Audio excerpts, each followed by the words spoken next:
Өкмөт кандай баа берди ушу быйылкы ЧП боюнча, ТЭЦтеги?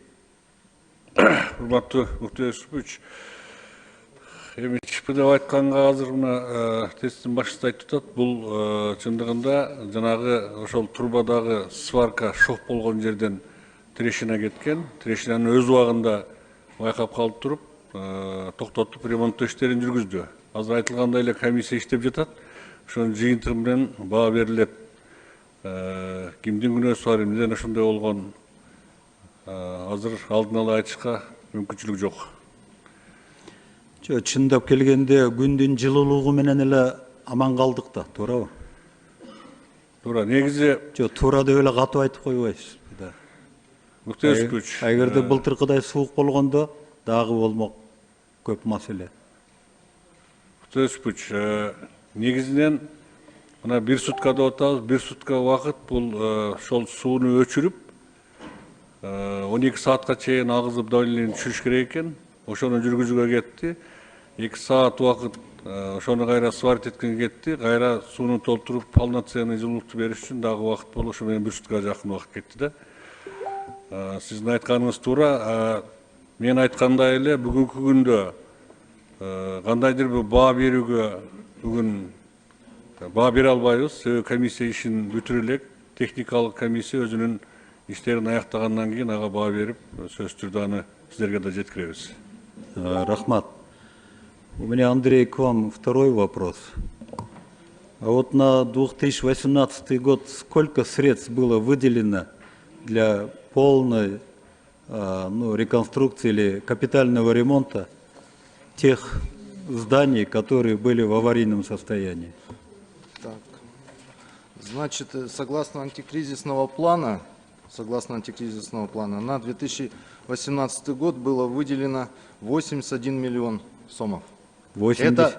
Да, 81 миллион сомов это только на утепление зданий, сооружений. Только на утепление. А всего порядка, по антикризисному плану, опять-таки, это приобретение киповских приборов, обновление насосов и так далее, это 700 миллионов. Но вы застеклили тот цех, который был полностью не застеклен? Да, мы застеклили. Более того, мы провели утепление импульсных линий современным методом 3 котлов. 3 котла будут утепляться весной. Почему весной? Потому что сейчас котлы находятся в работе. То есть по окончанию ОЗП мы эту работу до ума доведем. Главный корпус утеплен, турбинный цех утеплен. Осталось сейчас, работа проводится только по электрофильтрам. Ну, то есть то оборудование, которое, в принципе, ну, как таковое замерзнуть не может, электрофильтра.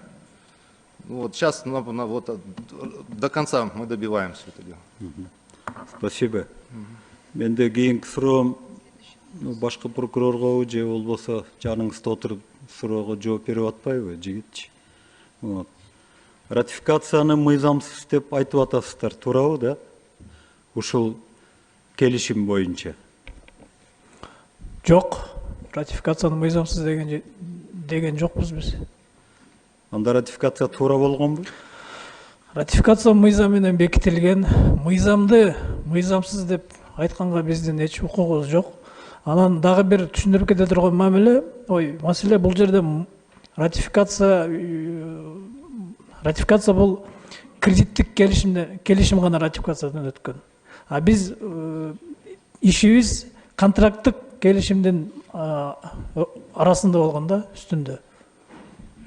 Мен бул суроону берип атканым, мен ошол аз депутаттардын катарында болчумун, ошол ратификацияга каршы добуш берген. Бул мыйзамсыз депчи.